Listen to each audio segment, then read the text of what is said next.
Hi everyone! Today I'll share 2 simple steps to uninstall Microsoft Edge. Let's get started. Open your preferred browser. In the search bar, type Wise Uninstaller and hit enter. Click on the first link for Wise Program Uninstaller. Click on Free Download. Click on the downloaded file, then install it. Click Finish to open Wise Uninstaller. It may be minimized on the taskbar, so you have to click it to open it. You'll see a dashboard listing all installed applications.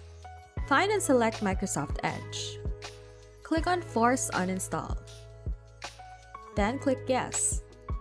This will completely remove all associated files and registry items. Click on Remove to complete the process. It may still have residues left, but when you search for Edge, it won't be there anymore. Now, one more thing to ensure it won't reinstall. Click on the Start button and type Registry Editor. Click on Registry Editor from the search results. In the Registry Editor, navigate to HK Local Machine, double-click on Software. Find and right-click on the Microsoft folder, then select New. Then Key. Name the new key Edge Update without a space.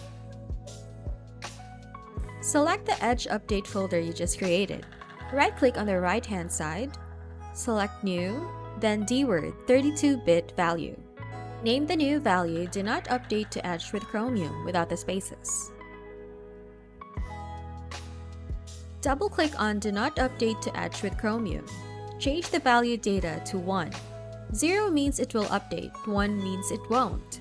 Click OK and close the Registry Editor. Restart your computer to apply the changes.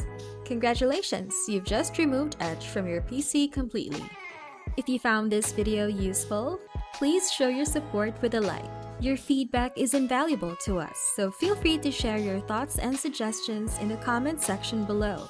We're eager to hear from you.